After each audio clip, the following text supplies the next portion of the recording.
哎呦啊，老子们们，我研究了一个茼蒿相当好吃的做法，败家媳妇说没吃够呢，今天专门又去买了一些茼蒿回来。本来是挺好的一个事吧，谁知道这娘们买了这么大一捆回来，好好的一个菜整得跟要做大锅菜似的，家里头不养头猪吗？白瞎我这手艺了。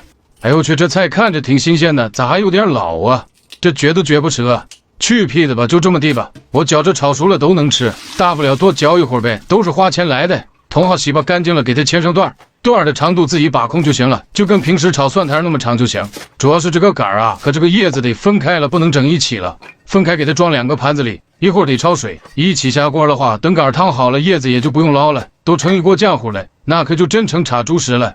鸡蛋来上3个，打鸡蛋前最好养成个习惯，就是把鸡蛋给它洗一下，把蛋液搅开，也差不多就行了，放一边候着。黄豆酱大概来2勺就够了，不用太多。我今天是茼蒿整多了，你们要做比我这个酱的量还要少一些，主要是看菜量。水烧开以后加点盐，再加点油，这样烫出来的菜翠绿不发黄。先把茼蒿杆倒进去，水煮开以后再把茼蒿叶倒进去。茼蒿比较容易熟，叶子倒进去以后再次把水烧开就可以捞出来了。想要茼蒿烫完了颜色一直翠绿，捞出来以后一定要立马用凉水过凉。完了起锅烧油，油要烧热一点，热油炸的鸡蛋才香。油热了把鸡蛋倒进来，葱花也一起倒进来炒，大火快速的把鸡蛋炒熟炒碎。完了把黄豆酱倒进来，就跟炒那个酱鸡蛋差不太多，把酱香味炒出来。完了直接把茼蒿倒进来翻炒均匀了，这就可以了。就这么简单，啥也不用放。这道菜就一个重点，咸淡全靠那黄豆酱来调，所以根据菜的量来把控酱的量。这道菜你看起来很简单，做起来也不复杂，但是味道相当不错。